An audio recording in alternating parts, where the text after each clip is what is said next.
નમસ્કાર. ખબર વડાલી, અસર વડાલી. સાબરકાંઠા જિલ્લાના વડાલી તાલુકાના મોરડ ગામના ચૌધરી રવિન્દ્રકુમાર બેચરભાઈ જેઓ પશુપાલન અને ખેતી સાથે જોડાયેલા છે, ત્યારે મોરડ ખાતે આવેલ તેમની જમીન સર્વે નંબર 1581માં તેમનો કૂવો આવેલ છે. આ કૂવાથી તેઓ ખેતીમાં પિયત આપતા હોય છે, ત્યારે 16/7/2024ના રોજ ખેડૂત કૂવા ઉપર ગયા અને તેઓએ કૂવાની અંદર જોતા કૂવામાં રહેલ પાણીનો કલર બદલાયેલો હતો. કૂવાનું પાણી રંગીન થયેલું હતું. ત્યારે ચૌધરી રવિન્દ્રકુમારે વડાલી મામલતદાર અને વડાલી પોલીસ સ્ટેશને લેખિત અરજી આપી જણાવ્યું હતું કે મોરડ ખાતેના મારા કૂવામાં કોઈક અજાણ્યા ઈસમોએ કેમિકલ અથવા દવા અથવા અન્ય કોઈ પદાર્થ નાખેલ છે, જેને લઈ કૂવાનું પાણી કલરવાળું થયેલ છે. ત્યારે રવિન્દ્રભાઈએ લેખિતમાં માંગ કરી હતી કે મારા કૂવામાં જેણે પણ કથિત કલર અથવા કથિત કેમિકલ નાખ્યું હોય તેની તપાસ કરી આવા વ્યક્તિને પકડી પાડવામાં આવે. ત્યારે કૂવામાં કથિત ઝેરી દ્રવ્ય ભેળવી દઈ જાનમાલને નુકસાન થાય તેવું હીન કૃત્ય કરેલ છે. ત્યારે તેમણે વધુમાં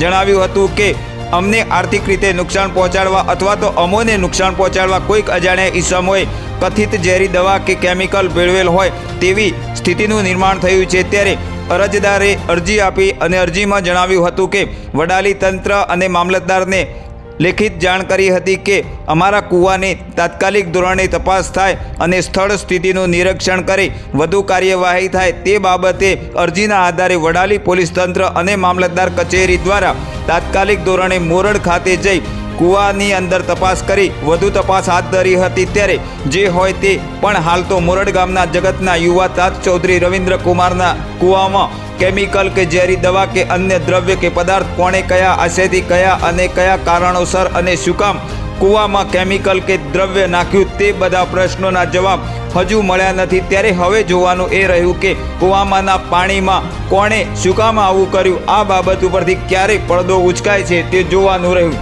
બ્યુરો રિપોર્ટ, ખબર વડાલી, સાબરકાંઠા.